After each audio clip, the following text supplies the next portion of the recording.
নাফার আদম, এই যে ফেরেশতারা বসা, সালাম দাও। আদম বলেন না, আমি সালাম দিব কেন, আমারা দেয় না কেন? অনেক মুরব্বী আছে বলে আমি দিব কেন, তোরা আমারে দিবি। এরকম আছে না নাই? না, সালাম সবাই সবাইকে দিবেন।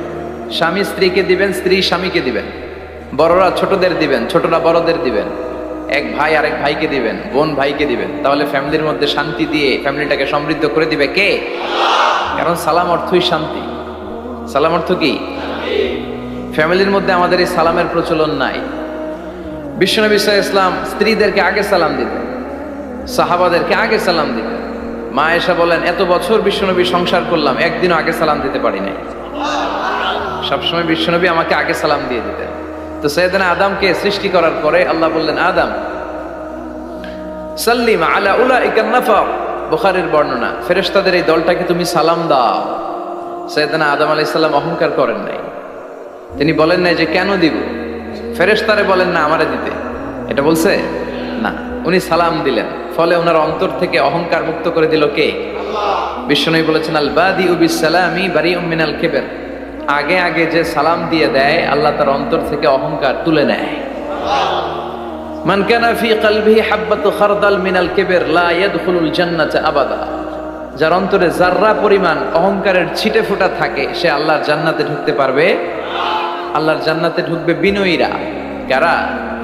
যারা বিনয়ী, মুতাওয়াদি, হাম্বল, যাদের মধ্যে হাম্বলনেস আছে, যারা বিনয়ী, তারা জান্নাতে ঢুকবে।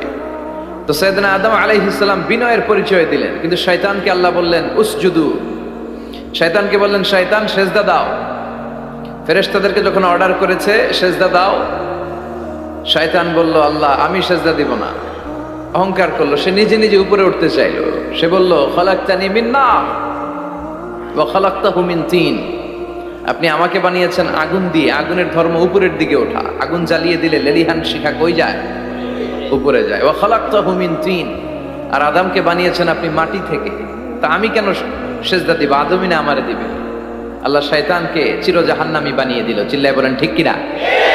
আর বিনয়ের কারণে আদমকে আল্লাহ বানালেন আশরাফুল মাখলুকাত। এজন্য নূরের ফেরেশতারাও সাইয়েদনা আদমকে সেজদা দিতে বাধ্য হয়েছে। চিল্লায় বলেন ঠিক কিনা? আমরা যেন নিজেকে ছোট মনে করি। আপনি নিজেকে ছোট মনে করলে আল্লাহ আপনাকে বড় বানায় দিবে। আর যদি নিজেই নিজেকে বলেন আমি বড় আল্লামা, আমি সব জানি, তাহলে আল্লাহ বলবে তোর স্থান হচ্ছে সবচাইতে নিচে। ঠিক কিনা?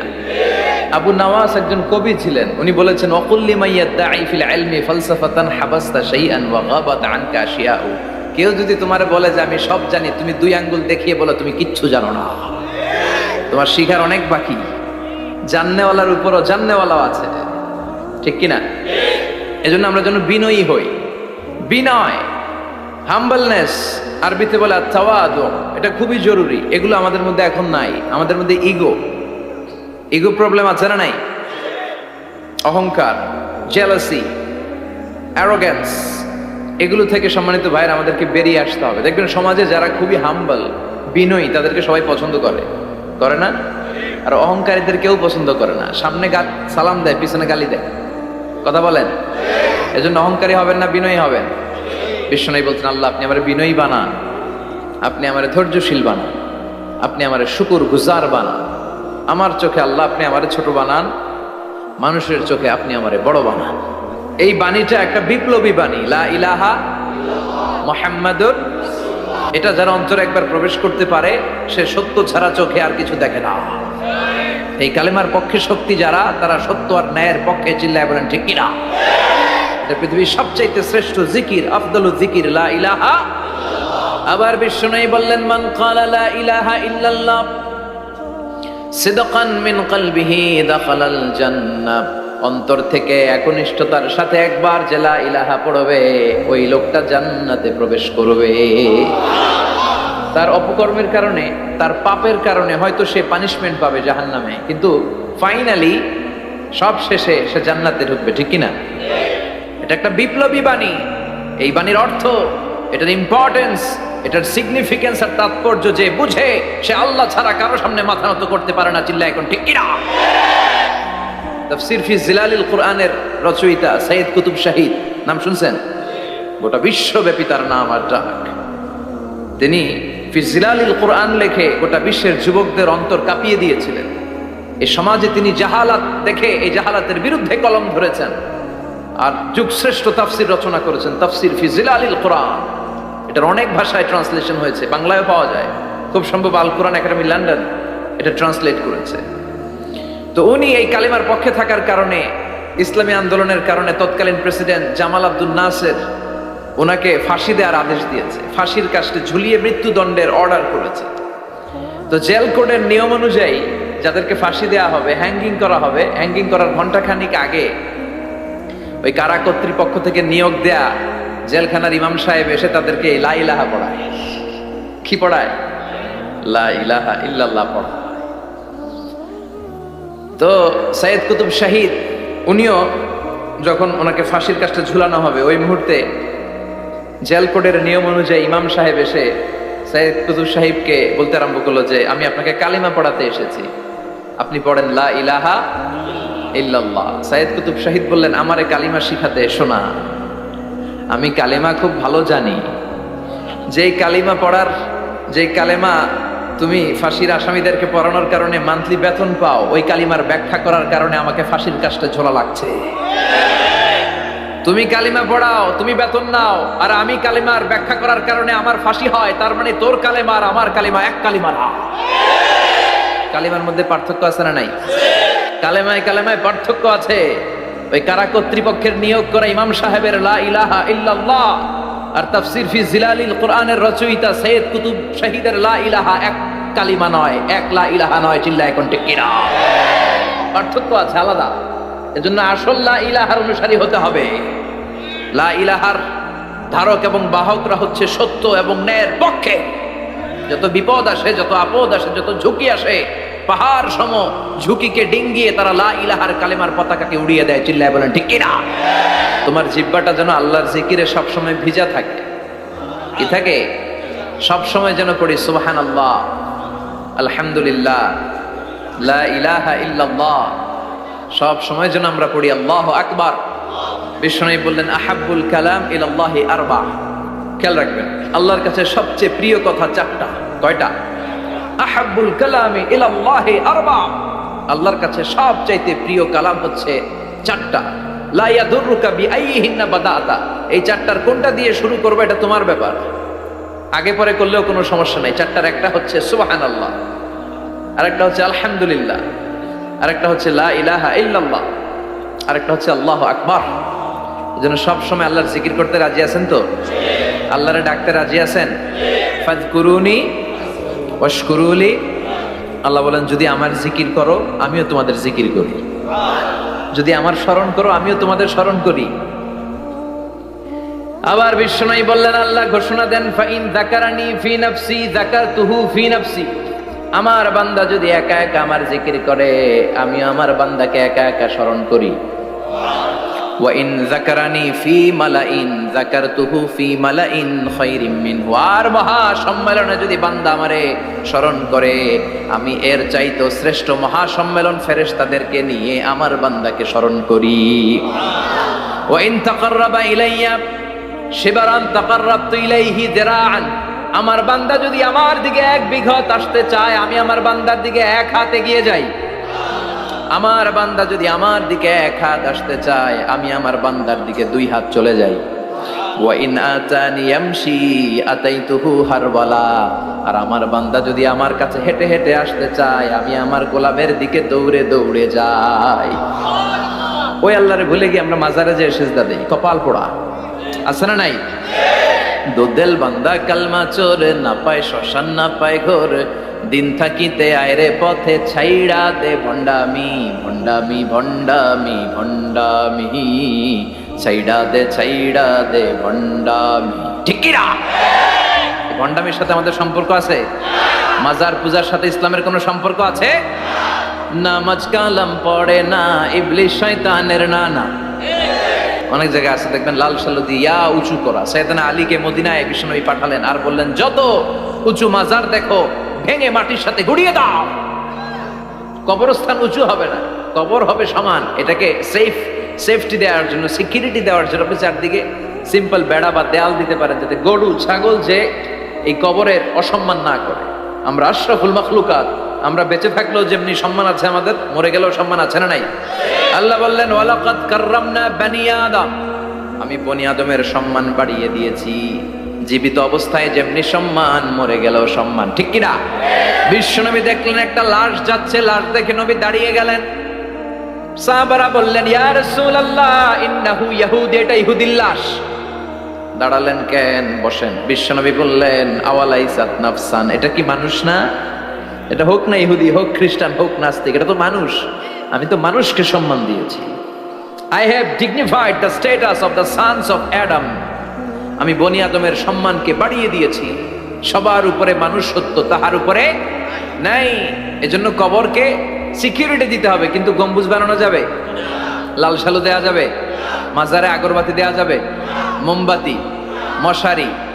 অনেক মাজারের উপরে লম্বা মশারি টাঙানো আছে না নাই?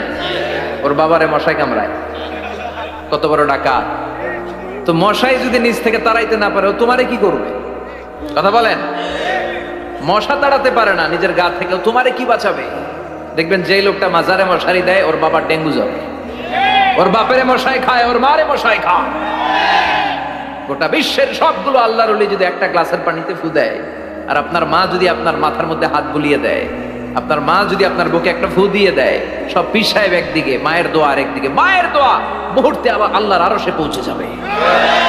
এজন্য বিশ্বনবী বলতেন সালাসু দাওয়াতিন মুস্তাজাবা, তিনটা দোয়া আল্লাহ কবুল ফিরিয়ে দেন না। এক নম্বরে হচ্ছে দাওয়াতুল মুসাফির, সফর অবস্থায় দোয়া করলে কবুল করে কে? দুই নম্বরে দাওয়াতুল মাজলুম, অত্যাচারিত ব্যক্তির দোয়া কবুল করে কে? তিন নম্বরে দাওয়াতুল ওয়ালিদাইনি লিওয়ালাদিহি, মা বাবা যখন হাত তুলে ছেলে মেয়েদের জন্য আল্লাহর কাছে দোয়া করে, ওই দোয়াটাও কবুল করে কে? মাজারে মশারি দিবেন, লাল শালু দিবেন, আগরবাতি, মোমবাতি, কোনো মানত? মাজারে মানত করা যায় না। ইন্নী নাযারতু লিররহমানি সাওমা, মানত করতে হয় রহমানের নামে। মানত হবে একজনের নামে, চিল্লায় বলেন তিনি কে? এজন্য মাজারে কিছু দেয়া যাবে না। নামাজ কালাম পড়ে না ইবলিস শয়তানের নানা, ধর্মের একখান খুঁটি ধইরা কয়দিন করবা হয়রানি। ভণ্ডামি ভণ্ডামি ভণ্ডামি, ছাইড়া দে ভণ্ডামি। দোদেল বান্দা কালমা চোরে, না পায় শ্মশান না পায় ঘোর, দিন থাকিতে আয়রে পথে ছাইড়া দে ভণ্ডামি। ভণ্ডামি ভণ্ডামি ভণ্ডামি, ছাইড়া দে ভণ্ডামি। চিল্লায় বলেন ঠিক কিনা? এগুলোর সাথে আমাদের কোনো সম্পর্ক নাই। ইসলাম হচ্ছে সহজ। আদ-দীনু ইউসরুন লা উসরা ফি, আদ-দীনু ইউসর, দিন সহজ। এত জনের কাছে যাওয়া লাগবে না, আপনি ওই জেলায় যে ওই মাজারে মানত করা লাগবে না, আপনার সিলেটে যাওয়া লাগবে না, আপনার খানজান আলীর কাছে যাওয়া লাগবে না, আপনার কোথাও যাওয়া লাগবে না। আপনি বাড়ির পাশের মসজিদে পড়ে সেজদা দেন, মুহূর্তে দোয়া কবুল করে নিবে কে? রব্বুল আলামিন বলে গোলাম আমারে ডাকস না কেন? তোর ডাকে সাড়া দেওয়ার জন্য আমি 24 আওয়ার্স রেডি। দুনিয়ার বুকে কোনো বিষয় নিয়ে যদি আমরা বারবার যাই, দুনিয়াতে লোকজন রেগে যায়, ঠিক কিনা? আমি ওনার কাছে গেলাম, ভাই আজকে একটা বিপদে পড়ছি, 500 টাকা দেন, দিয়ে দিল। এরপরের দিন আবার গেলাম, দিল। পরশু দিল, তরশু গেলে শেষা দিয়ে দিল, একটা মাইট দিয়ে দিল, ঠিক কিনা? কি পাইছো তুমি? প্রতিদিন 500 টাকা। বারবার কোন একটা ইস্যু নিয়ে কারো কাছে যাওয়া যায় না, এটা লজ্জার বিষয়, ঠিক কিনা? কিন্তু আল্লাহর বিষয়টা উল্টো। সুনানে তিরমিজির বর্ণনা, ইন্নাহু মান লাম ইয়াসআলিল্লাহ ইয়াগদাব আলাই, কোন বান্দা যদি কোনো বিষয় নিয়ে, কোনো ব্যাপার নিয়ে আল্লাহর কাছে বারবার না যায়, আল্লাহ তার উপর রেগে যায়। এজন্য আল্লাহর কাছে বারবার চাওয়ার দরকার আছে না নাই? আপনার মনের জ্বালা যন্ত্রণা পূরণ করে দিতে পারে কে? এটার নাম তাওহীদ। এক আল্লাহ কেন্দ্রিক হওয়া। সব সময় বিপদে আপদে কার কাছে যাবেন? আপনার বিপদ দূর করতে পারে কে?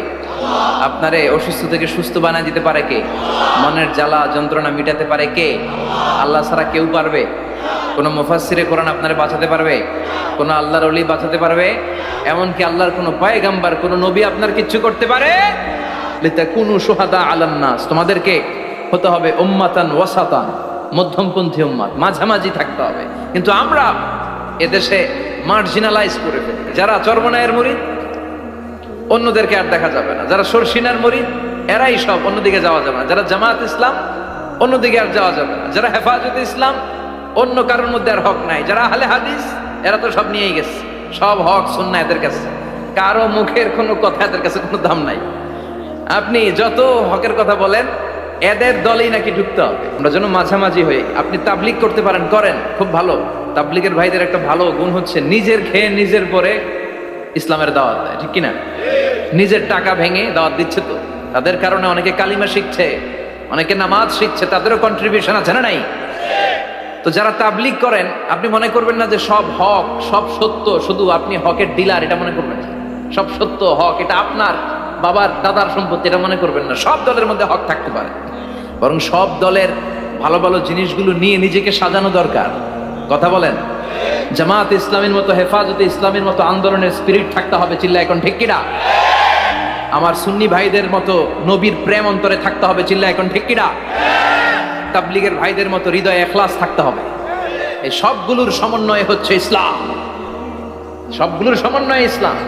এজন্য কখনো মনে করবেন না যে আমি একদল করি তার মানে অন্য সব দল মনে হয় বাতিল, ওগুলো মনে হয় মুসলমান না, ওগুলো আমার চোখেই ধরে না। এটা ঠিক না, এটা ইহুদিদের স্বভাব। ইহুদিরা শুধুমাত্র হকের ডিলার মনে করতো নিজেদেরকে। ইহুদি ছাড়া বাকি কাউরে ওরা চোখে দেখতে পারতো না। এজন্য আমরা কি কট্টরপন্থী হব না মধ্যমপন্থী? চিল্লায় বলেন, কট্টরপন্থী না মধ্যমপন্থী? আল্লাহ আমারে যতদিন বাঁচিয়ে রাখা আমি মধ্যম পন্থার কথা বলেই যাব, up to my death. It's my mission, it's my vision. এটাই আমার লক্ষ্য, যে মধ্যম পন্থার ইসলামকে প্রমোট করা, যেটা বিশ্বনবীর ইসলাম, যেটা মদিনার ইসলাম, যেটার মধ্যে বাড়াবাড়ি নাই, ছাড়াছাড়ি নাই, ঠিক কিনা?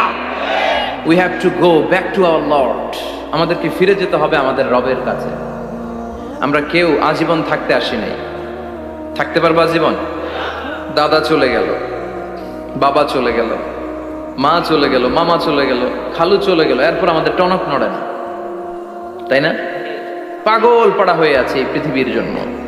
মরতে যে হবে এটা ভাববার সময়টুকু আমাদের নেই। আমরা ব্যস্ত আমাদের ক্যারিয়ার নিয়ে, আমাদের লাইফ নিয়ে, আমাদের সমাজ নিয়ে, আমাদের ফ্যামিলি নিয়ে, আমাদের সন্তান আর সম্পদ নিয়ে আমরা super busy. We are leading a very super busy life. We don't have even a single time to think about death. মৃত্যু নিয়ে ভাবার একটা মুহূর্ত আমাদের নাই। কিন্তু পৃথিবীর সবচাইতে সুনিশ্চিত বিষয় হচ্ছে মৃত্যু, ঠিক কিনা? The most certain thing in our life is death. আমাদের জীবনের সবচাইতে সুনিশ্চিত বিষয় হচ্ছে মরণ। মরবই আমরা। And the most uncertain thing in our life is the time of death. আর আমাদের জীবনের সবচেয়ে অনিশ্চিত বিষয় হচ্ছে মৃত্যুর সময়। আমরা জানি না। মরবো যে এটা জানি, জানেন না? কিন্তু কখন মরবো এটা জানি? এই সূরাটা আপনারে এই জিনিসটা জানান দিতে এসেছে যে দুনিয়ার সম্পদ, লোভ, লালসা এগুলো নিয়ে পড়ে থেকো না।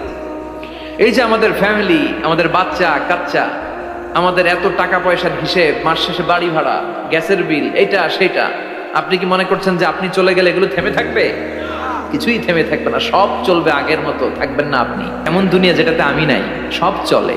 সকাল গড়িয়ে বিকেল হয়, শীত শেষে গ্রীষ্ম আসে, দিন শেষে রাত নামে, সব চলে, নাই শুধু আমি। চিল্লায় বলেন ঠিক কিনা? তো এজন্য এগুলি একটু ভাবেন। অনেক ব্যস্ত আমরা। এই দুনিয়ার পুরো জীবনটা এটা হচ্ছে লালসাময় একটা জীবন।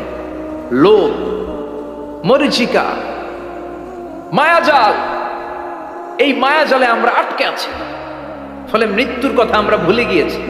পাগলের মতো ছুটছি, আরো টাকা লাগবে, আরো খ্যাতি লাগবে, আরো যশ লাগবে, আরো দাপট লাগবে আমার। এত টাকা দিয়ে কি হবে? এত সম্পদ দিয়ে কি হবে? এত ব্যস্ততা দিয়ে কি হবে তোমার? স্টপ, থামুন, অনেক হয়েছে। আল্লাহ, থামুন, take a rest, take a breath and think about death. Think that you have to go back to your Lord. একটু বসেন না, একটু ভাবেন যে আমাকে চলে যেতে হবে, চলে যেতে হবে। এই কোলাহল, এই ব্যস্ততা এগুলো থাকবে, থাকবো না আমি। সাইয়েদনা ওমর ফারুক বলেছেন, মুতু ক্বাবলা আন তামুতু, মরার আগে একবার মরো। হাসিবু ক্বাবলা আন তুহাসাবু আলাইকুম, তোমার হিসাব নেওয়ার আগে তুমি একবার নিজের হিসাবটা করো না। কাগজ বের করে একটু লিখো না কি কি ভালো কাজ করছিলা, যেগুলো দিয়ে নাজাতের ওয়াসিলা হতে পারে। 1 2 3, আর কি কি আকাম কুকাম করছো দেখো না, লিখে দেখো তোমার অবস্থাটা কি। মরার আগে একবার মরো। মরার আগে খাটের মধ্যে শুয়ে শটান করে চোখ বন্ধ করে একবার মরার ভান করে দেখেন কেমন লাগে। চোখটা বন্ধ করেন আর ভাবেন আপনি নাই, কি কি হতে পারে ভাবেন। আপনার ছেলেমেয়েরা কান্না জুড়ে দিবে, আপনার প্রাণের স্ত্রী বিলাপ শুরু করে দিবে, বন্ধু বান্ধবের চিৎকার আর মাতম, স্থানীয় এলাকার মসজিদে ঘোষণা, অমুক এলাকার নিবাসী অমুক ভাই অমুকের ছেলে অমুক দুনিয়ায় নাই। সব আত্মীয়রা চলে আসবে, ফেসবুকে স্ট্যাটাস দেয়া হবে, সবাই সবাইকে জানাবে বিকাল 4টায় অমুক হাই স্কুল ময়দানে আপনার জানাজা। ছুটে আসবে, সবাই ছুটে আসবে আপনাকে শেষ বিদায় দিতে, গুড বাই জানানোর জন্য, আল ওয়াদা, বিদায় জানাতে আসবে সবাই। 4 তাকবীর দিয়ে আপনার জানাজা হবে, অশ্রুসিক্ত জানাজায় আপনার বিদায় হবে। কাঠের খাটিয়ার মধ্যে করে কাঁধে তুলে আপনার কবরে নেওয়া হবে, আগে থেকে খুঁড়ে রাখা কবরটার মধ্যে আপনারে বিছিয়ে দেয়া হবে, বাঁশের কচি দিয়ে তার উপরে মাটির চাপা দিয়ে সব চলে যাবে। ভাবেন না একবার চোখ বন্ধ করে, this is the circle of life, this is the nature of life. এটা সবার হবে, আমার হবে, আপনার হবে। এত মায়া, এত ভালোবাসা কই যাবে? কেউ থাকবে না, সবাই আপনার অন্ধকার কবরে রেখে দিয়ে চলে আসবে। উপরে বাঁশের কঞ্চি, তার উপরে মাটির চাপা, অন্ধকার আর অন্ধকার। এই অন্ধকার যেন শেষ হতে চায় না, শুধুই অন্ধকার, ঠিক কিনা? এজন্য আমাদের চলে যেতে হবে। দাদা গেল, চাচা গেল, মামা গেল, আমাদেরকেও যেতে হবে, জোরে কোন ঠিক কিনা? একদিন মাটির ভেতরে হবে ঘরে মন আমার, কেন বন্ধ দালান ঘর, প্রাণ পাখি উড়ে যাবে পিঞ্জর ছেড়ে, ধরা ধামে সবই রবে তুমি যাবে চলে, বন্ধু বান্ধব যত মাতা পিতা দ্বারা সুত সবই হবে তোমার পরে, মন আমার কেন বান্ধ দালান ঘর, একদিন মাটির ভেতরে হবে ঘরে মন আমার, কেন বান্ধ দালান ঘর, ঠিক কিনা? সব করে থাকবে, চলে যেতে হবে আমার থেকে। এজন্য আখিরাতের কথা যেন আমাদের স্মরণ হয়। বিষ্ণুই বলতেন, নাহাই তুকমান জিয়ারাতিল কবুর, আমি তোমাদেরকে কবর জিয়ারত করতে আগে নিষেধ করতাম, কিন্তু এখন নিষেধাজ্ঞা প্রত্যাহার করে নিলাম। এখন সব সময় তোমরা কবরের সামনে যাবার, জিয়ারত করবা। একটু গেলে আখিরাতের কথাটা স্মরণ হবে। ওখানে ছোট শিশুরা শুয়ে আছে, কিশোর যুবকরা আছে, আপনার মতো তাগড়া যুবক মুরব্বীরা আছে। এরা এই এলাকায় থাকতো, এরা আকাশ থেকে নেমে আসে না, এই এলাকার সন্তান আজ নাই। একটা সার্টেন পিরিয়ড শেষে আপনিও থাকবেন না। This is the nature of life, this is the circle of life. ছোট্ট শিশু হয়ে এসেছিলেন, শৈশব, কৈশোর, যৌবন, প্রৌঢ়ত্ব। আগে ছিলেন সিঙ্গেল, বিয়ে করে হয়ে গেলেন ডবল। এরপরে আল্লাহ আপনাকে একটা মেয়ে দিল, এরপরে মেয়েকে বিয়ে দিয়ে শ্বশুর হলেন, এরপরে ওই মেয়ের ঘরে সন্তান হতে নানা হলেন। আর কতদিন? অনেক দিন হলো তো, অনেক লম্বা সময় পেয়েছেন আপনি। Think about that. এবার যাওয়ার কথা ভাবেন, আখিরাতের সামানের কথা ভাবেন, ফিরে যেতে হবে। কি শক্তিশালী যুবক, বার্ধক্য চলে আসলে লাঠি ছাড়া চলতে পারে না। কুচকুচে কালো দাড়ি সাদা হয়ে যায়, দাড়ির শুভ্রতা, বয়সের ভার, রং ধরা যৌবন জং ধরে শেষ, ঠিক কিনা? This is the circle of life. যুবক ভাইরা, এটাই জীবন, চলে যেতে হবে, কেউ থাকতে পারবে না, ঠিক কিনা? এটা রিমাইন্ডার আল্লাহ এই সূরার ভেতরে দিয়েছেন যে তোমাদেরকে ফিরে যেতে হবে। এই লোভ লালসা ছেড়ে দাও।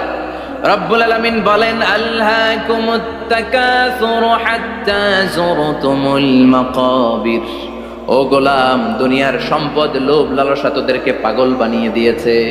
এই লোভ পাগলামি কোনোদিন তোদের থামবে না যতদিন না তোরা কবরে ঢুকবি, ঠিক কিনা? কার কথা? আল্লাহ বললেন, দুনিয়ার সম্পদ আর লোভ আর মোহে তোমরা গাফেল হয়ে গিয়েছো। আখিরাতের কথা বেমালুম তোমরা ভুলে গিয়েছো, কিন্তু আখিরাতে তোমাদের যেতেই হবে, কবরের বাড়িতে তোমাদের ঢুকতেই হবে, ঠিক কিনা? যেতেই হবে। আমরা ভুলে যাই। আলহাকুমুত তাকাসুর, অতিরিক্ত পাওয়ার লোভ, বেশি বেশি খাওয়ার লোভ, বেশি বেশি জমানোর লোভ মানুষকে গাফেল বানিয়ে দিয়েছে। এটা মানুষের স্বভাব। আরো চাই, আরো চাই, এই স্বভাবটা আছে না নাই? দেখবেন ছোট বাচ্চারা মসজিদের দোয়া অনুষ্ঠান শেষে জিলাপি দেয় না? বড়ুয়া কৃষ্ণপুর কি দেয়? আগে বাতাসা দিত না, এখন কি দেয়? জিলাপি দেয়, মিষ্টি দেয়। তো মসজিদের 2-3 গেট থেকে যদি দেয়, ছোট বাচ্চারা দেখবেন এদিক দিয়ে কয়েকটা নিয়ে আবার ওই গেটে লাইন ধরে। ওর হাত হলো ছোট হাত, ওর হাত ভর্তি জিলাপি, আর নেওয়ার জায়গা নেই, এরপর আরেক জায়গায় লাইন ধরছে। আরো লাগবে, আরো লাগবে, এই আরো আরো আরো চাই। এই স্বভাবটাই মানুষকে কুড়ে কুড়ে শেষ করে দিয়েছে। এত লাগবে কেন তোমার? চাহিদার কোনো শেষ নাই। Unlimited demand of human being. যার আছে বেশি তার চাই বেশি। যার সাইকেল আছে তার হুন্ডা চাই, হুন্ডা আছে তো প্রাইভেট কার চাই, প্রাইভেট কার আছে তো প্লেন চাই, প্লেন আছে তো হেলিকপ্টার চাই, হেলিকপ্টার আছে তো ওইটা চাই, ওইটা আছে তো সেটা চাই। ঠিক কিনা? এলাকার মেম্বার যে হয়েছে চেয়ারম্যান হতে চায়, আছে না নাই? চেয়ারম্যান সাহেব এমপি হতে চায়, আছে না নাই? এমপি সাহেব মন্ত্রী হতে চায়, আছে না নাই? মন্ত্রী সাহেব প্রধানমন্ত্রী হতে চায়, আছে না নাই? কিন্তু এই দেশে সুযোগ নাই। কথা কন। এই দেশে প্রধানমন্ত্রী সিলেক্টেড। 2-3 জনের বাইরে কেউ প্রধানমন্ত্রী হইতে পারবি না। ঠিক কিনা? আমার এই জীবনে তো আমি 2-3 জনই দেখলাম। তো মানুষের চাহিদার কোনো শেষ নাই। যার আছে বেশি তার চাই বেশি। এজন্য বিষ্ণু বলেছেন, উনজুরু ইলা মান হুয়া আসফালা মিন, তোমার চেয়ে যে খারাপ আছে ওর দিকে তাকাও। ওয়ালা তানজুর মান হুয়া আ'লা মিন, তোমার চেয়ে যে ভালো আছে ওর দিকে তাকায়ও না, তোমার চেয়ে যে খারাপ অবস্থানে আছে ওর দিকে তাকাও। অনেকে নিজের অবস্থান নিয়ে সুখী না, এরকম আছে না নাই? আল্লাহ আমার এটা দিল না রে, ওইটা দিল না রে, পাইলাম না রে, কিচ্ছু হয় না, কি করব জীবনে, হতাশ। আসলে আছে কিন্তু অনেক, কিন্তু শুকরিয়া নাই, টাকা। ঠিক কিনা? নিজের অবস্থান নিয়ে সুখী না, কিন্তু অনেক লোক আছে তারা আপনার অবস্থানে পৌঁছতে চায়। তাদের দিকে তাকিয়ে দেখেন, আপনি যে অবস্থানে আছেন এই অবস্থানে পৌঁছাটা অনেকের কাছে স্বপ্ন। তারা প্রতিনিয়ত সংগ্রাম আর স্ট্রাগল করে যাচ্ছে আপনার অবস্থানে পৌঁছতে, আর আপনি এটা নিয়ে সন্তুষ্ট না। শেখ সাদির নাম শুনেছেন? বালাগাল উলা কাশাফাত দুজা, এই কবিতাটার রচয়িতা ইরানের বিখ্যাত এক কবি। উনি একবার আর্থিক সমস্যার মধ্যে দিয়ে সময় কাটাচ্ছেন, টাকা নাই, পয়সা নাই, পায়ে দেওয়ার মতো জুতা নাই। উনি খুব দুঃখ পেলেন, হায় রে, আমি ইরানের এত বড় কবি, আমার পায়ে দেওয়ার মতো জুতা নাই। দুঃখ ভরা মন নিয়ে রাস্তায় হাঁটতে বেরোলেন। হাঁটতে হাঁটতে হঠাৎ দেখলেন একটা লোক শুয়ে শুয়ে কাঁদছে, ওই লোকটার 2টা পাই নাই, পাই নাই। উনি সেজদায় পড়ে গেলেন, আল্লাহর কাছে ক্ষমা চাইলেন, আল্লাহ অনেক দিয়েছো, শুকর আলহামদুলিল্লাহ। এজন্য যেই পরিস্থিতিতেই থাকি না কেন আমরা কি পড়বো? জোরে বলেন, কি পড়বো? এজন্য আল কানাতু মিনাল ইসলাম, অল্পে তুষ্ট থাকার নাম হলো ইসলাম। সম্পদ লাগবে কিন্তু সম্পদের পাহাড় লাগবে না। ঠিক কিনা? অল্প খান, অল্প পড়েন, অল্প জামান, অল্পের ভেতরে বরকত ঢুকাইয়া দিছে কে? দেখবেন যাদের সম্পদ অল্প তারা সুখী বেশি। জরিপে এটা দেখা গিয়েছে, অনেক সার্ভেতে এটা এসেছে, যারা সম্পদশালী এরা দুঃখী বেশি, এদের দুঃখ বেশি, টেনশন বেশি। খুব স্বাভাবিক, টাকা যার বেশি রোগ তার বেশি, টাকা যার বেশি টেনশন তার বেশি, টাকা যার বেশি ঘরে শান্তি তার কম। আছে না নাই? ঘরের ভেতরে অশান্তি, ছেলে কথা শোনে না, ছেলে টানে গাঞ্জা, মেয়ে করে পরকিয়া। আছে না নাই? স্ত্রী কথা শোনে না, ভালোবাসা নাই, ঘরটা জাহান্নামের টুকরা। রোগ বালাই, এক একটা হসপিটাল বিল পরিশোধ করতে মাসে 5 লাখ 10 লাখ। আছে না নাই? কিছু খেতে পারে না, ডাক্তার একেবারে ডায়েট মেনু বেঁধে দিয়েছে। ডায়েট, ভেরি ডায়েট মেনু, এটা এটা এটা এটা কিছুই খাবেন না, শুধু গরু খাবেন না, খাসি খাবেন না, চিংড়ি খাবেন না, খালি ঘাস খাবেন, ইচ্ছে মতো ঘাস খাবেন, মানে ঘাস জাতীয় যত আইটেম আছে সব খাবেন, শাক খাবেন, সবজি খাবেন, সালাদ খাবেন। গরু, চিংড়ি, মুরগি, গোশত, ইলিশ কিছু খেতে পারে না। তাহলে রোগ বেশি, খাওয়ার মজা নাই, ঘরে সাংসারিক শান্তি নাই, খালি ব্যারাম আর ব্যারাম। ঠিক কিনা? কিন্তু সম্পদের পাহাড় ঘটেছে। আর অল্প যারা খায়, অল্প পড়ে, রিক্সাওয়ালা, কুলিওয়ালা, অল্প বেতনের চাকরি, কিন্তু হক হালালি মেনে চলে, দেখবেন শান্তি আছে অনেক। হ্যাঁ, বাসা ভাড়া দেয়, ফ্যামিলি চালায়, বাচ্চাদের স্কুল বিল, এরপরও মাস শেষে 1-2 হাজার টাকা হাতে থেকে যায়। আর ওর প্রতি মাসে 10 কোটি টাকা ইনকাম, তারপরও ব্যাংকের ঋণ আছে না নাই? সুখ কারে বলে? কিভাবে আপনি সুখকে ডিফাইন করবেন? সুখ তো টাকায় কিনা যায় না, শান্তি টাকা দিয়ে হয় না, শান্তি দেওয়ার মালিক কে? শান্তি আছে অল্প খেয়ে শুকর করার মধ্যে, শান্তি আছে আলহামদুলিল্লাহর মধ্যে। চিল্লায় বলেন ঠিক কিনা? এজন্য অল্প খাবো, অল্প পড়বো, অল্প জামাবো, অল্পের ভেতরে বরকত দিয়েছে কে? দেখেন, ধনী ভাইরা খেতে পারে না, কিন্তু রিক্সাওয়ালার কি সমস্যা হয়? রিক্সাওয়ালারা সব খেতে পারে। কুলিওয়ালা, দিনমজুর, এরা একেবারে স্লিম সুঠাম দেহি, মেদহীন পেট, পেটে কোনো মেদ নাই, ভুড়ি নাই। আর কোটিপতিদের মেদ আছে না নাই? এত বড় বড় পেট। ঠিক কিনা? আমাদেরও পেট আছে, তবে হালাল পেট, এটা হারাম টাকা দিয়ে এই ভুড়ি বানাই নাই আমরা। চিল্লে বলেন ঠিক কিনা? রিক্সাওয়ালা, কুলিওয়ালা নিজেও নামাজ পড়ে, বউও নামাজ পড়ে, বাচ্চাটাও নামাজ পড়ে, রিক্সা চালায় আর জিকির করে লা ইলাহা। সুখ আর শান্তি, তাদের ঘরে সুখ। ধনী কোটিপতি ভিআইপি সিআইপিস, এদের রাতে ঘুম নাই। 1 ঘন্টা ঘুমানোর জন্য 4টা ট্যাবলেট খাওয়া লাগে, এরকম আছে না নাই? কিন্তু ঘুমের জন্য যে ট্যাবলেট খাওয়া লাগে রিক্সাওয়ালা এটা জানি। ওর যেখানে রাইত ওইখানেই, ওর মাথা বিছনায় লাগতে দেরি, ওর ঘুম আসতে দেরি হয়। ওর ঘুমে নাকের ডাকের আওয়াজে ট্রাকের ইঞ্জিনও ফেল। সুবহানাল্লাহ পড়েন। এজন্য অনেক বেশি সম্পদের পাহাড় করা লাগবে, এই চিন্তা যেন আমাদের মাথায় না আসে। চিল্লায় বলেন ঠিক কিনা? এজন্য রব্বুল আলামিন বলেন আল্লাকুমুত তাকাসুর হাত্তা যুরতুমুল মাকাবির। বেশি বেশি সম্পদ উপার্জনের আকাঙ্ক্ষা তোমাদেরকে আখিরাত থেকে গাফেল বানিয়েছে। এই গাফলতি কশিনকালেও তোমাদের কমবে না যতক্ষণ না তোমরা কবরে ঢুকবা। হাত্তা যুরতুমুল মাকাবির, মাকবারাতুনের প্লুরাল মাকাবির, যতক্ষণ না কবরে না ঢুকবা, কবরস্থান তোমার আবাসস্থল না হবে, ততক্ষণ পর্যন্ত এই চাই চাই মানসিকতা কমবে। মানুষের স্বভাব হলো আরো চাই, আরো চাই, আরো চাই করে। ফকিরেরা কারা? আল্লাহ গালি দিয়ে বললেন তোরা সব ফকিরনি। তোরা কি?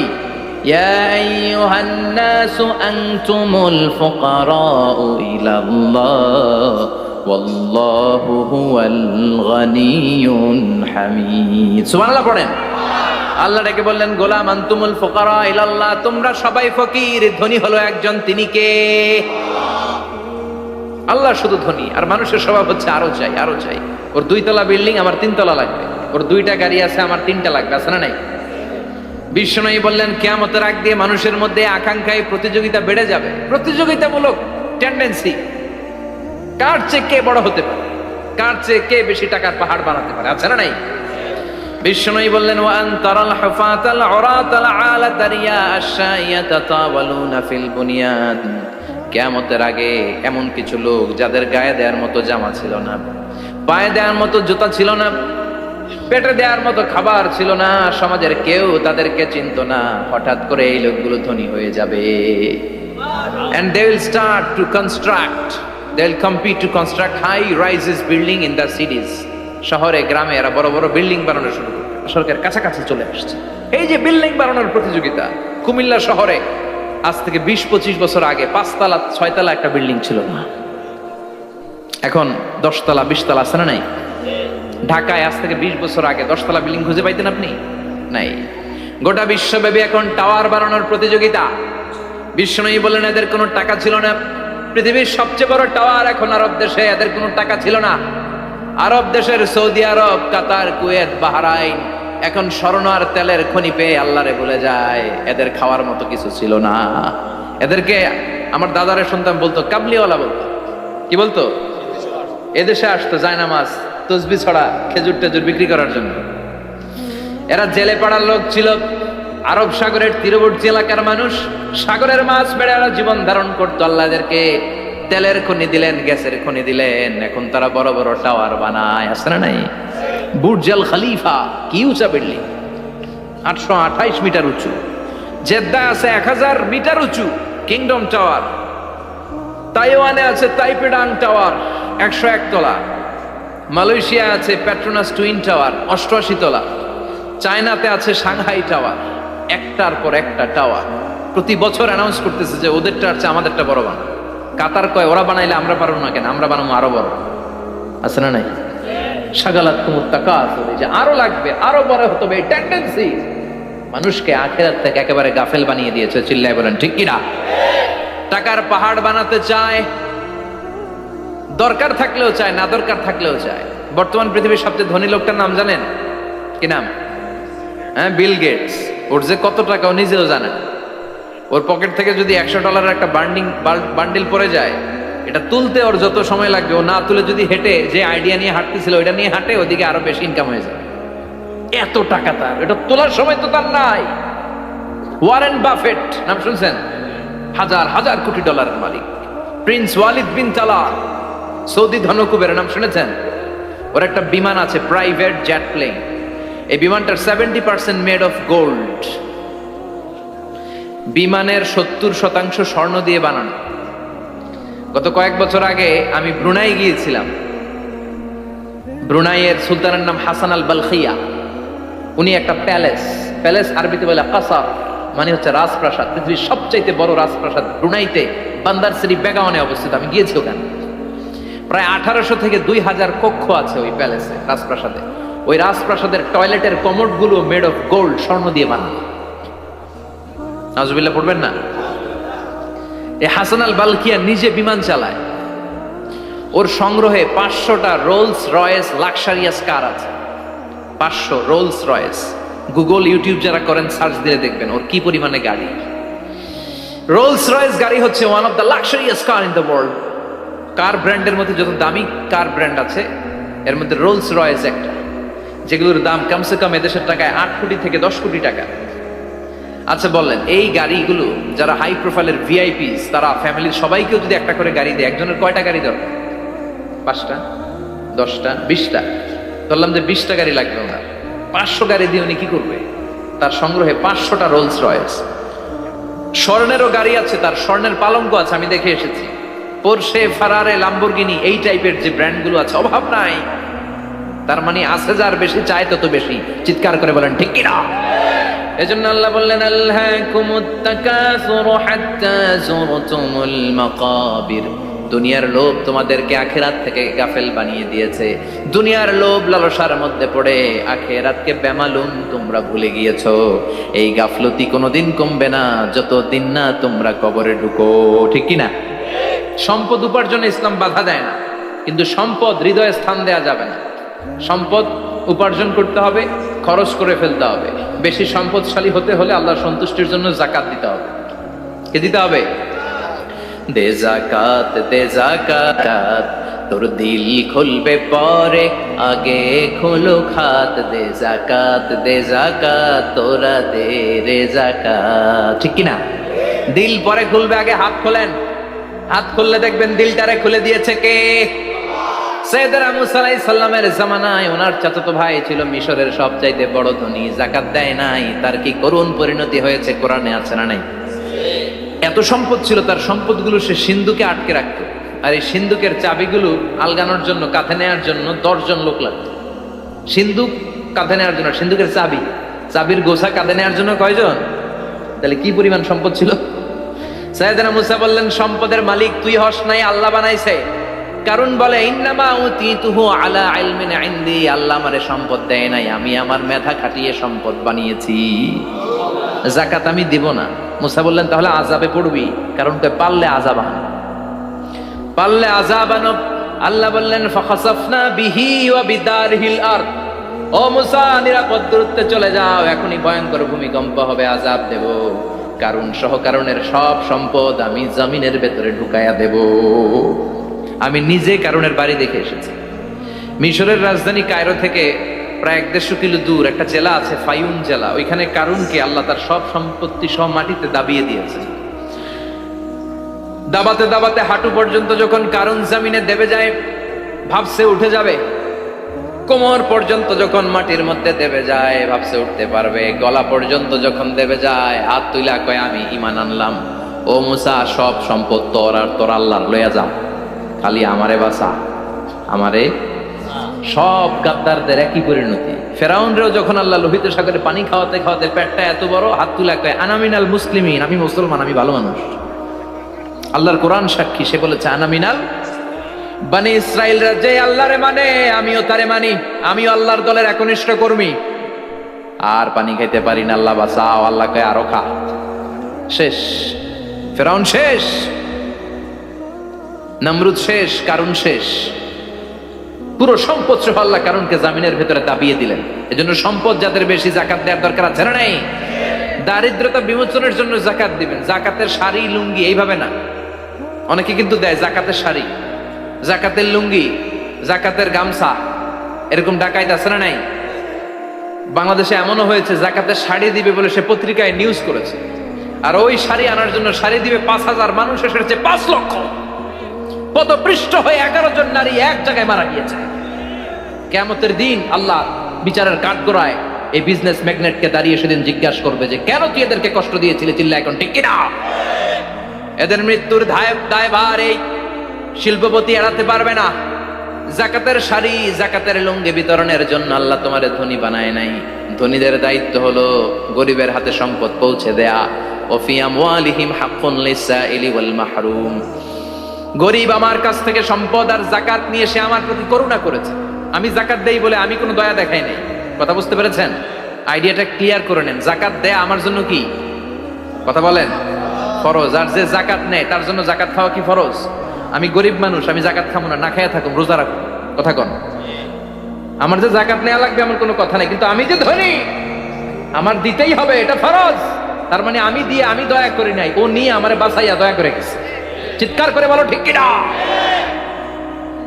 ইসলাম বলে রাস্তার এক পাশে পাঁচতলা আর এক পাশে গাছতলা, এটার নাম ইসলাম না। ওয়া ফি আমওয়ালিহিম হাক্কুন লিসাইলি ওয়াল মাহরুম। খেটে খাওয়া মানুষ, সুবিধা বঞ্চিত মানুষদের দ্বারে যে তুমি যাকাতের টাকা পৌঁছে দাও। যাকাতকে ফরজ করা হয়েছে দারিদ্রতা বিমোচনের জন্য। আপনি শাড়ি লুঙ্গি দিলে কি হবে? ওরে শাড়ি দিয়েছেন দুপুরে, রাত্রেবেলা ও আরেক জায়গায় লাইন ধরে আছে, বিরিয়ানির প্যাকেট দিতেছে ওইখানে। কথা কন। সারাটা বছর ও যাকাতের টাকা নেবে, ওর কিচ্ছু হবে না। বরং এমন কিছু তাকে করে দিতে হবে যেটা দিয়ে সে ফ্যামিলি লিড করতে পারে। একটা সিএনজি কিনে দেন, ওই ফ্যামিলিতে কোনো যুবক থাকলে সিএনজি চালায়া, অটো চালায়া ফ্যামিলিটারে চালান। একটা টঙের দোকান করে দেন, চায়ের দোকান, চা বিক্রি করে ফ্যামিলিটারে চালাবে। অস্ট্রেলিয়ান একটা গাই কিনে দেন, গরুর দুধ বিক্রি করে তার ফ্যামিলি চলবে। কিংবা মাছের একটা খামার করে দেন, মুরগির খামার করে দেন, ঠিক কিনা? ওমরে ফারুক বলতেন এমন ভাবে যাকাত দাও যাতে করে যাকে যাকাত দিয়েছে জীবনে কোনোদিন সেজন্য আর কারো কাছে যে হাত পেতে যাকাতের জন্য দাঁড়িয়ে না থাকে। এই বিধানটা কার? এজন্য আল্লাহ বললেন আল্লাহকুমুত তাকাসুরু হাত্তা যুরতুমুল মাকাবির। দুনিয়ার লোভ লালসা তোমাদের কমবে না যতদিন না তোমরা কবরে ঢুকো। কার কথা? চিল্লায় বলেন কার? এজন্য দুনিয়ার প্রতি যে আমাদের লোভ, এটা কি বাড়াইতে হবে না কমাইতে হবে? এই দুনিয়ার জীবন এটা ক্ষণিকের। আমাল হায়াতুদ দুনিয়া ইল্লা মাতাউল গুরুর। এটা ভোগের সামগ্রী, আজ আছে কাল না, এটা হাতের ময়লা। দুনিয়ার এই জীবনের দৃষ্টান্ত হচ্ছে চারটা স্বর্ণের টুকরা আর তিনটা লাশের মতো। স্বর্ণের টুকরা চারটা, চিৎকার করে বলেন তো কয়টা? লাশ তিনটা, জোরে বলেন কয়টা? অনেক অনেক আগের যুগের তিনজন যুবক জীবিকার তাগিদে তারা বের হয়েছে কর্মসংস্থান করে খাবে। প্রতিমধ্যে তারা গুপ্তধন পেয়েছে, স্বর্ণের বার পেয়েছে, তো বড় বড় চারটা পেয়ে তারা মহাখুশি। আমাদের আর কাজ করা লাগবে না, এগুলো বেচে আজীবন খাবো, সুখে থাকবো। তো তিনজন মিলে বললো চারটা স্বর্ণের টুকরা তিনজনের মধ্যে ভাগ করে দেওয়ার আগে একজন এক কাজ কর, বাজার থেকে কিছু রুটি নিয়ে আয়, খুব ক্ষুধা লেগেছে, খেয়ে নেই। একজনরে রুটি আনতে পাঠিয়ে দুইজন মিলে ভাবে ওইটারে যদি মেরে ফেলতে পারি তাহলে তো তোর আর আমার মধ্যে কোনো ঝামেলা নাই। স্বর্ণের টুকরা কয়টা? তুই নিবি দুইটা, আমি নেব দুইটা। আর যেটারে রুটি আনতে পাঠাইছে ওইটা মনে মনে ভাবতেছে রুটির মধ্যে বিষ মিশাই নিয়ে যাব। কি মিশাবো? বিষ খাইয়া ওইটা শেষ, সবগুলো আমার। তো বিষ মিশায় নিয়ে আসছে, আর আগের পরিকল্পনা অনুযায়ী এই দুইজন মিলে তাকে নৃশংসভাবে হত্যা করেছে। হত্যার পরে কয় প্রচন্ড ক্ষুধা লাগছিল, আগে খায়া লই। দুইজন মিলে বাজার থেকে আনা বিষ মাখানো রুটি খেয়ে ওই দুইটাও শেষ। স্বর্ণের জায়গায় স্বর্ণ পড়ে আছে, স্বর্ণগুলো নেয়ার মতো মানুষ আর নাই, ঠিক কিনা? এজন্য মানুষের এই চাহিদা কমবে না। বিষ্ণু বলেন লাউ আন্না লিকুল্লি ইবনে আদম ওয়াদিয়ান মিন যাহাব আহাব্বা আই ইয়াকুনা ইলাইহি ওয়াদিয়ান। আল্লাহ প্রত্যেককে, আমাদের প্রত্যেককে যদি একটা করে স্বর্ণের পাহাড়ের মালিক বানিয়ে দেয়। কয়টা করে পাহাড় দেখছেন কোনোদিন? কই দেখছেন? চিটাং গেছিলেন? এই চট্টগ্রামে গেলে দেখা যায় কি পাহাড়। এই একটা পাহাড় স্বর্ণের, এক একটা স্বর্ণের পাহাড়ের মালিক যদি আমাদের এক একজনকে বানায় দেওয়া হয়, এরপর আমরা চাবো আরেকটা স্বর্ণের পাহাড়ের মালিক কেমন করে হওয়া যায়। আচ্ছা বলেন তো, একটা স্বর্ণের পাহাড় আমার 14 পুরুষ বিক্রি করে খাইলো শেষ করতে পারবো এটা? তো আরেকটা কেন লাগবে আমার? ওয়ালাই আমলা আফাহু ইল্লা তুরাব। বিষ্ণু বলেন কবরের মাটি যতক্ষণ না তোর মুখে না ঢুকবে তোর এই চাওয়া চাওয়া খাই খাই সব বন্ধ হবে না। এজন্য আল্লাহ বললেন আলহাকুমুত তাকাসুরু হাত্তা যুরতুমুল মাকাবির। দুনিয়া তোমাদেরকে গাফেল বানিয়ে দিয়েছে, গাফলতি কমবে না যতদিন না কবরে ঢুকো। কবরে ঢুকা লাগবে, কবরে ঢুকা লাগবে না? কবরে আমাদেরকে যেতেই হবে, যেখানেই থাকেন। কবরের প্রশ্ন আছে না নাই? অনেকে বলে হুজুর বিমান হামলায় মারা গিয়েছে, বিমান জ্বলে পুড়ে ছাই হয়ে গিয়েছে, তার কবর কোথায়? তার আত্মাটা যেখানে আছে ওই জায়গায় প্রশ্ন আছে না নাই? অনেকে বলে হুজুর সাগরের মধ্যে পড়ে মারা গিয়েছে, তিমি মাছ খেয়ে ফেলেছে, তার কোনো অস্তিত্ব নাই, কিন্তু তার রুহটা আছে না নাই? প্রতিটা রুহু সংরক্ষণ করে কে? প্রত্যেকটা আত্মা আল্লাহর কাছে সংরক্ষিত থাকে। প্রতিটা রুহু, প্রতিটা মানুষ মালাকুল মাউতকে দেখতে পায়। আপনিও দেখবেন, আমিও দেখব। মুমিনদের কাছে এসে মালাকুল মাউত একজন যুবকের বেশে সাদা ধবধবে জুব্বা পরে সুগন্ধি মেখে মুমূর্ষু ব্যক্তির শিওরে বসে বলে, ইয়া আইয়াতুহান নাফসুল মুতমাইন্না, হে প্রশান্ত আত্মা, উখরুজি ইলা মাগফিরাতুল্লাহি ওয়া রিদওয়ানি, আল্লাহর ক্ষমা আর দয়ার দিকে বের হয়ে আসো। বলা মাত্রই মুমিনের আত্মাটা স্মুথলি বের হয়ে আসে। কাফান মিন আকফানিল জান্নাহ, হানুত মিন হানুতিল জান্নাহ, জান্নাত থেকে আনা সুগন্ধি কাফনের মধ্যে পেঁচিয়ে তিনি রূহটাকে নিয়ে ইল্লিনে চলে যায়। সরাসরি দেখে মালাকুল মাউত। আর যারা ইসলাম বিরোধী, কোরআন বিরোধী, তাদের সামনে এসে মালাকুল মাউত ত্রাস সৃষ্টি করে। আগে ধমক। হাইওয়েতে মাঝে মাঝে ডাকাতি হয় না? বাসগুলোর মধ্যে যখন ডাকাতি হয়, বাসে থাকে 50 জন, ডাকাত ঢুকে 5 জন। এই 5 জনের ভয়ে সবগুলো পেশাব করে দেয়, কারণ ত্রাস সৃষ্টি করে। এসেই চাইনিজ কুড়াল দিয়ে আগে কুবায় দেয় 4-5 জনের। রক্ত দেখে কি দেওয়ার সব আগে রেডি করে রাখে। মালাকুল মাউত এসে কাফের, নাস্তিক, মুশরিকদের সামনে সেরকম একটা ত্রাস সৃষ্টি করে। ভয়ে লোকটা কাঁপতে থাকে। ওর কাছে ভদ্র ভাষায় কথা বলে না, সুন্দর জামা পরে আসে না, কালো কুচকুচে চেহারা, ভয়ঙ্কর একটা রূপ নিয়ে, আকৃতি নিয়ে ইসলাম বিরোধীদের মাথার সামনে আসে। দুর্গন্ধযুক্ত চেহারার দেহ নিয়ে ধমক দিয়ে বলে, ও পাপাত্তা, ইয়া আইয়াতুহান নাফসুল খাবিসা উখরুজি ইলা গাদাবিল্লাহ, এ পাপাত্তা, আল্লাহর রাগ, ক্রোধ আর গজবের দিকে বের হয়ে আও। মুমিনের আত্মা বলার সাথে সাথে যেমনি মুমিনের দেহ থেকে বের হয়ে জান্নাতি কাফনের ভেতরে ঢুকে, কাফেরদের আত্মাও কি এরকম তাড়াতাড়ি বেরোতে চায় নাকি? কাফেরদের আত্মা বেরোতে চায় না। ডানে দৌড়, বায়ে দৌড়, সামনে দৌড়, পেছনে দৌড়, আহা, দৌড়াদৌড়ি করে। মালাকুল মাউত এটাকে টেনে হিচড়ে, একটা জীবিত ছাগলকে জবাই না করে তার চামড়া উল্টার দিকে টেনে হিচড়ে বের করলে ছাগলটা যত কষ্ট পায়, এর সে কম 70 গুণ বেশি কষ্ট দিয়ে কাফের, মুশরিক আর গাদ্দারদের রূহ কবজ করা হয়।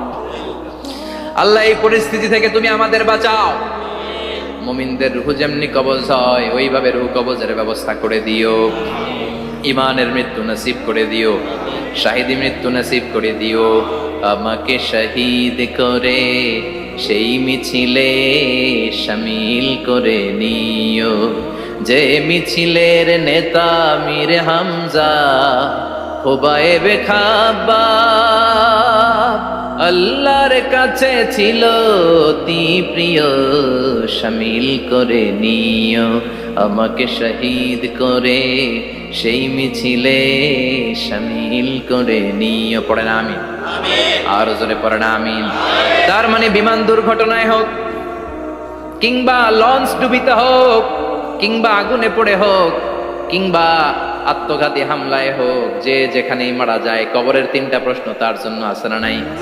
ইসলাম বিরোধীদের জন্য প্রশ্ন 3টা, আপনারা যারা মুমিন তাদের জন্য 4টা, আপনাদের জন্য একটা বেশি। আলহামদুলিল্লাহ। কোন কবরে এসে প্রথম প্রশ্ন করবে, মুনকার নাকির যখন চলে আসবে, 40 কদম যখন আত্মীয় স্বজনরা লাশটাকে কবরের মধ্যে দিয়ে 40 কদম চলে যায়, তখনই ফেরেশতা চলে আসে। শেষ, সব শেষ। এসেই পরীক্ষা শুরু। মার রব্বুক, তোর রবের নাম কি? চিল্লায় বলেন, আমাদের রবের নাম কি? আমরা বলবো রব্বি আল্লাহ, আল্লাহ আমারে রব। দমে দমে তনু মনে তারি অনুভব। পড়েন, আল্লাহ আমারে রব। তোমার দুনিয়াতে আমি যেদিকে তাকাই, অথই নিয়ামতে ডুবে আছি সবাই। পাখপাখালির গানে শুনি তাসবিহ কল রব, তাসবিহ কল রব, আল্লাহ আমারে রব। প্রথম প্রশ্ন, তোমার রব কে? আমরা বলবো আমাদের রব আল্লাহ। দ্বিতীয় প্রশ্ন, ওমা দীনু, তোমার ধর্মের নাম কি? আমরা কি বলবো? তৃতীয় প্রশ্ন, বিশ্বনবীর চেহারা দেখিয়ে বলা হবে, আতারিফু হাদার রাজুল, এই লোকটারে চিনো নাকি? আমরা বলবো চিনি, আমাদের প্রাণের নবী। ঠিক কি না? চাঁদের চেয়ে সুন্দর তুমি নবী, আমার কামলিওয়ালা, দু জাহানের বাদশা তুমি, প্যারা নবী সাল্লে আলা। চাঁদের চেয়ে সুন্দর তুমি নবী, আমার কামলিওয়ালা। ঠিক কি না?